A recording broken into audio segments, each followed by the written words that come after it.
Hello बच्चों, क्या हाल चाल है। स्वागत है आप सभी का आपके अपने ऑनलाइन प्लेटफॉर्म पार्थ एजुकेशन में। मेरे प्यारे बच्चे, आपको पता है कि डेली आपको कुछ ना कुछ शॉर्ट क्लास के माध्यम से आपको मिलता रहता है। आज की भी शॉर्ट क्लास के माध्यम से हम आप ट्रायंगल के बारे में बात करेंगे, और ट्रायंगल में ऐसी ट्रायंगल के बारे में बात करेंगे जिसको आपको जानकारी यहाँ पर होगी। ठीक है, आपको पता है कि ट्रायंगल क्या होता है, ट्रायंगल के बारे में बहुत चर्चा होती है। और आप जितने भी एग्जामिनेशन की तैयारी करते हैं, सभी पेपर में आप देखोगे ट्रायंगल से खूब क्वेश्चन आता है। तो ट्रायंगल को क्या कहते हैं, ध्यान रखिए, ट्रायंगल को कहते हैं त्रिभुज। आपको पता है त्रिभुज क्या होता है, त्रिभुज का निर्माण कैसे हुआ, त्रिभुज में क्या क्या प्रॉपर्टी है। सबसे पहला केस नंबर इसमें 1 है। पहला केस आपको ये पता करना है कि त्रिभुज में तीन भुजाओं से घिरी आकृति, ध्यान रखना, तीन भुजाओं से घिरी आकृति त्रिभुज का निर्माण करती है। तीन भुजा होनी चाहिए, तीनों घिरी होनी चाहिए। अगर कोई आपसे पूछे कि एक त्रिभुज में कितने शीर्ष होते हैं, तो एक त्रिभुज में आपके तीन शीर्ष होते हैं, ध्यान रखना। एक शीर्ष आपका ए होता है, एक शीर्ष आपका बी, एक शीर्ष आपका सी। एक त्रिभुज में आपके तीन शीर्ष होते हैं, ध्यान रखना। और तीन शीर्ष में तीन कोण पाए जाते हैं। तीन शीर्षों में तीन क्या पाए जाते हैं, कोण पाए जाते हैं। एक कोण ये है, एक कोण ये है, एक कोण ये है। ठीक है, आपको पता है कोण ए के सामने उसकी भुजा होती है, कोण बी के सामने उसकी भुजा होती है, कोण सी के सामने उसकी भुजा होती है। तो हर कोण के सामने अपनी एक भुजा पाई जाती है। जितना बड़ा कोण होगा उतनी बड़ी भुजा होगी। आपने सुना होगा कि समकोण त्रिभुज में, आपने सुना होगा समकोण त्रिभुज में सबसे बड़ी भुजा कर्ण होती है। क्यों कर्ण होती है? कि सामने वाला कोण बड़ा होता है। अगर कोण बड़ा है तो भुजा भी क्या है भैया, बड़ी है। जितना बड़ा कोण होगा उतनी बड़ी क्या होगी, भुजा होगी। तो कोणों के सामने उसकी भुजा पाई जाती है, ध्यान रखना। कोणों के सामने उसकी भुजा पाई जाती है। कोण ए के सामने उसकी स्मॉल ए, कोण ए के सामने आपका स्मॉल है, कोण बी के सामने स्मॉल बी, कोण सी के सामने स्मॉल सी।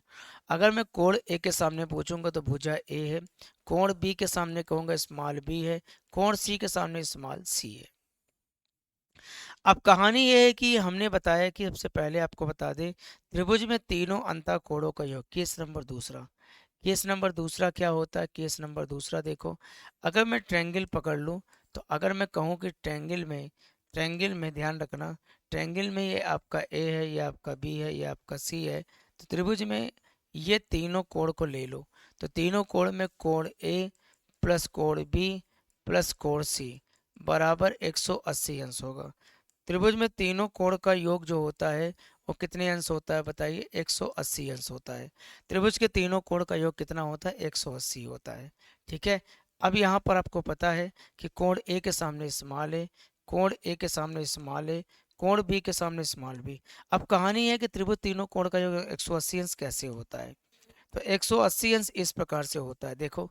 अगर मैं इस BC के पैरेलल ऊपर एक लाइन खींच दूं ऐसे, BC के पैरेलल एक लाइन खींच दूं ऐसे, और इसको भी आगे बढ़ा दूं, तो आप देखेंगे ये दोनों लाइन क्या है, पैरेलल है। अगर दोनों लाइन पैरेलल है तो आप मुझे ये बताओ, अगर ये कोण B है तो ये भी आपका क्या होगा, कोण B होगा।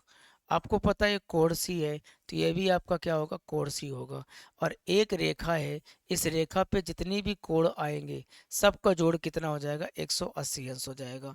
तो कोण बी प्लस कोण सी प्लस कोण ए 180 अंश हो जाएगा।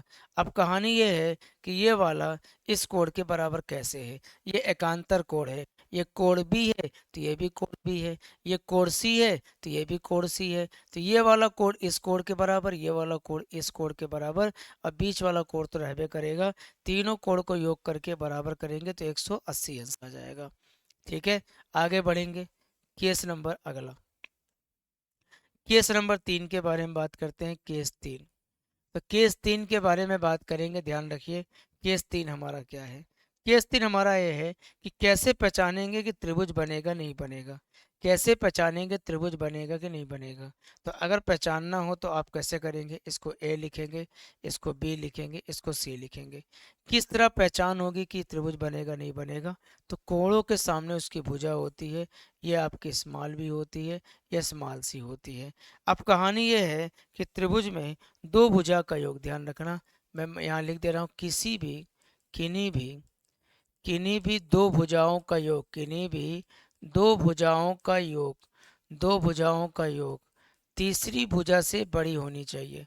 तीसरी भुजा से, तीसरी भुजा से बड़ी होनी चाहिए, तीसरी भुजा से बड़ी होनी चाहिए। तो दो भुजा का योग तीसरी भुजा से बड़ी होनी चाहिए। मान लो मैंने ए और बी का योग किया, तो ए और बी का योग किया तो सी से बड़ा हो, बी प्लस सी से योग किया तो ए से बड़ा हो, सी प्लस ए का किया तो बी से बड़ा हो। तो देखो एग्जाम्पल में अगर मैं बात करूं, एग्जाम्पल में जैसे मैंने कहा कि 3 4 5 क्या त्रिभुज का निर्माण करेगा, तो आपने कहा सर चेक कर लेता हूँ, करेगा नहीं करेगा। हमने कहा कैसे पता करोगे करेगा, तो आपने कहा सर पहले 3 और 4 को जोड़ो, 4 3 7 5 से बड़ा है, फिर 4 + 5 4 9 3 से बड़ा है, 5 + 3 8 4 से बड़ा है, तो इसका मतलब त्रिभुज बनेगा, त्रिभुज बनेगा। तो कभी भी तीन भुजा से त्रिभुज बनता है, मगर उसकी भी अपनी कंडीशन होती है कि दो भुजा का योग हमेशा तीसरी भुजा से बड़ा होता है। इंग्लिश में कहेंगे sum of two side, sum of two side, sum of two side greater than third side। दो भुजा का योग तीसरी भुजा से बड़ा होता है तो त्रिभुज बनेगा। ठीक है, तो त्रिभुज बनने के लिए ये तरीका हमारा यूज होता है कि दो भुजा का योग तीसरी भुजा से क्या होता है, बड़ा होता है, और दो भुजा का अंतर तीसरी भुजा छोटा होता है। अगर मैं तुमसे एक क्वेश्चन पूछूं, अगर मैं आपसे एक क्वेश्चन पूछूं कि बताओ मेरे भाई 2 3 5 क्या त्रिभुज बनेगा, आपने कहा सर 3 2 5, 5 5 से बड़ा नहीं है, इसका मतलब कह देंगे त्रिभुज नहीं बनेगा, त्रिभुज नहीं बनेगा। तो तीन भुजाओं से घिरी आकृति त्रिभुज बनती है, मगर उसमें भी अपनी एक कंडीशन होती है, कंडीशन होती है कि दो किन्हीं भी दो भुजा का योग तीसरी भुजा से क्या होती है, बड़ी होती है। अगर दो भुजा का योग तीसरी भुजा से बड़ी होगी तभी त्रिभुज बनेगा, अन्यथा त्रिभुज बनेगा नहीं। ये बात जरूर ध्यान रखिएगा। ठीक है, चलिए आगे बढ़ेंगे, आगे बढ़ेंगे। यहाँ पर एक बात और ध्यान रखिए, एक केस और होता है, किसी भी त्रिभुज की दो भुजाओं का अंतर, किसी भी त्रिभुज की दो भुजाओं का जो अंतर होता है, अंतर तीसरी भुजा से, तीसरी भुजा से छोटी होती है। किसी भी त्रिभुज की दो भुजाओं का अंतर तीसरी भुजा से छोटी होती है, छोटी होती है। तो दो भुजा का अंतर तीसरे से क्या होगा भैया, छोटा होगा। जैसे मान लो हमने a माइनस बी किया, a माइनस बी हमने कहा c से छोटा है, b माइनस सी किया a से छोटा है, c माइनस ए किया b से छोटा है। अब कहेंगे सर मैं योग लगाऊं कि अंतर, आप चाहे योग के पता करो चाहे अंतर पता करो। जैसे मान लो हमने आपसे ले लिया 6 8 10, अब इसका दो तरीके से चेक कर सकते हैं। पहला योग करके 6 + 8 10 से बड़ा है, 8 + 10 6 से बड़ा है, 10 + 6 8 से बड़ा है, मतलब त्रिभुज बनेगा। अंतर ले लो, 6 में 8 गया, मॉड लगा लो, 10 से छोटा है, 8 - 10 6 से छोटा है, 10 - 6 8 से छोटा है। तो कहने का सेंस है, यहाँ पर मैंने आपको बहुत अच्छे से जानकारी लिया कि दो भुजा का योग तीसरी भुजा से बड़ी होती है, और दो भुजा का अंतर तीसरी भुजा से क्या होती है, छोटी होती है। तो चाहे योग करो चाहे अंतर करो, कंडीशन में कोई डाउट नहीं है, आप क्वेश्चन को आराम से लगा सकते हो शानदार तरीके से। तो मैंने आपको यहाँ पर बताया कि किसी भी त्रिभुज की दो भुजा का अंतर की तीसरी भुजा से क्या होती है, छोटी होती है। और हमने ये भी बताया कि दो भुजा का योग हमेशा, किसी भी दो भुजा का योग हमेशा तीसरी भुजा से क्या होती है, बड़ी होती है। ये कहानी आपको यहाँ पर समझ में आ गया होगा।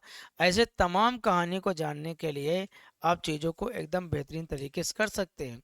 मैंने कहा त्रिभुज के बारे में बहुत सारी जानकारी आपको होनी चाहिए कि एक ट्रैंगल है, एक ट्रायंगल है। अब इस ट्रायंगल के बारे में बता दूं कि अगर ये ए बी सी है और इस ट्रायंगल में ए बी का मान आपका यहाँ पर सी दिया है, ये बी दिया और थीटा दिया है।